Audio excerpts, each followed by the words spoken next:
Hello guys and welcome back to my channel. So for today's video is we're going to unbox a DJI Osmo Action 3 Adventure Combo.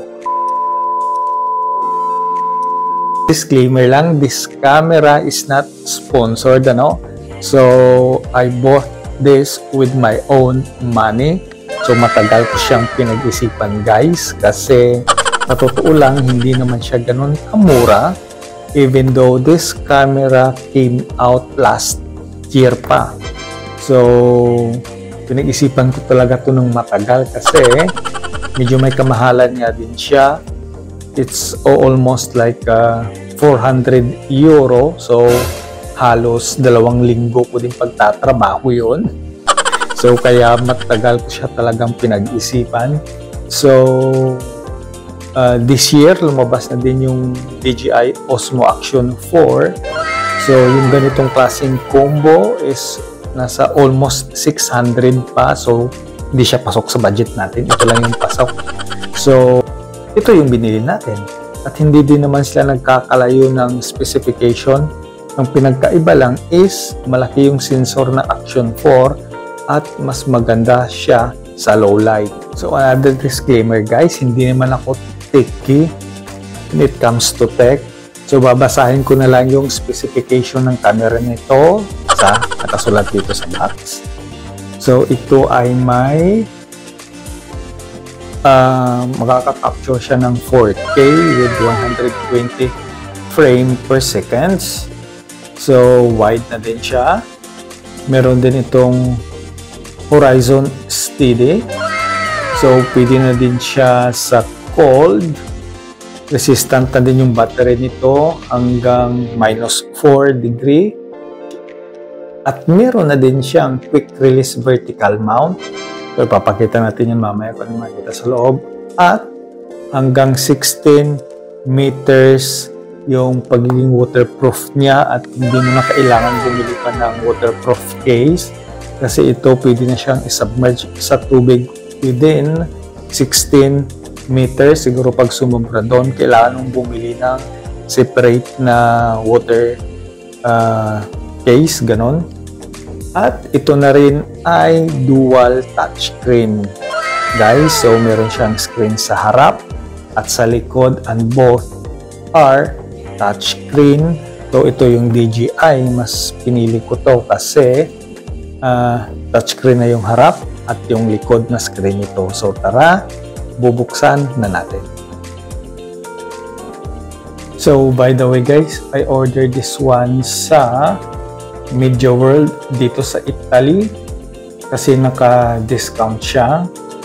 So, compared sa website mismo ng DJI, nasa 400 plus siya. So, dito sa store kung saan ko siya binili is wala pa siyang 400. So, tara na at bubuksan na natin. So, ayan, nakikita nyo, fresh na fresh. Bagong-bago. Pagpasensyahan nyo na yung kamay.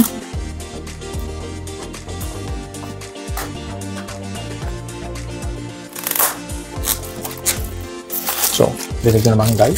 Fresh na fresh from the box. So, bali ito pala yung specification niya. Ayan. At yung mga including sa box.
A few moments later. So at yun na nga guys, ito yung makikita nyo sa loob ng DJI Action Adventure Combo pag bumili kayo ng action camera ng DJI. So of course, nandyan yung camera, Action 3. Nandyan din yung multifunctional battery case na may kasama ng 3 battery sa loob. At pwede nyo din gawin yan na power bank. And nandyan din sa loob yung horizontal vertical protective frame para dagdag protection sa inyong camera. Nandyan din yung flat adhesive case, yung 2 quick release adapter mount, yung extension rod o selfie stick niya na may haba na 1.5 meters, so mahaba na yan. Nandyan din yung charging cable na Type-C to Type-C. Nandyan din yung locking screw, 2 din yung kasama, kagaya sa adapter mount. Nandyan din yung rubber lens protector. And lastly, of course, yung documents, yung user guide at QR code para mag-download ng app para sa inyong cellphone. So guys, binili ko yung camera na to as an investment kasi magagamit ko siya sa aking pagbablog, hindi ito pagbablog sa online world dahil nakabili ako ng ganitong klaseng camera. Binili ko siya kasi may purpose, magagamit ko sa aking pagbablog at hindi siya ganun kabalki compared sa cellphone. At yung ikinaganda nitong DJI Action Cam is nakaka-recognize siya ng mga wireless microphone na may Type-C connector na lapel, kagaya nito. So yung connector nito is nakakabit dyan sa cellphone. Ngayon, gamit ko yung cellphone. So pwede ko siyang gamitin sa Action Cam without microphone adapter. Unlike sa camera ko na Insta360 1R, need pa bumili ng microphone adapter. And the problem is, hindi mo magagamit yung lapel mic na kagaya nito na may USB Type-C na connector kasi yung microphone adapter niya is microphone jack, hindi USB. So, at isa pa, matagal na din yung camera ko na yun, 2 years. So, parang panahon na din na palitan ko na. At hindi ko naman kasi nagagamit yun masyado, lalo na sa outdoor kasi nga pangit yung sound quality kasi walang external mic. So, marami ka pang kailangang bilhin like mic adapter, microphone, etc. para lang magamit siya outdoor. Kasi pag wala siyang external mic, maingay, lalo na pag mahangin. Kaya bumili ako nitong DJI ngayon, Action 3, kasi maganda din naman yung review niya at yung pinakahabol ko dun is nakaka-recognize siya ng USB Type-C na external microphone or lapel. So, by the way guys, pag nakabili ka pala kayo nito, is need nyo din i-download yung application niya sa phone para siya ma-activate. At pwede na din kayong mag-edit gamit yung application nito pero hindi ko pa nasubukan. So ngayon, unbox lang muna tayo kasi it's around 1 o'clock na lang umaga dito. So matutulog na ako maya-maya. So hanggang dito na lang yung video na to guys. Thank you for watching. Please don't forget to like, share, and subscribe to my YouTube channel. At kung meron kayong comment it down below and hit the notification bell para lagi kayong updated pag meron akong bagong upload.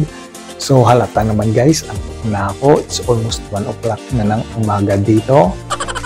And kita-kits tayo sa susunod na video.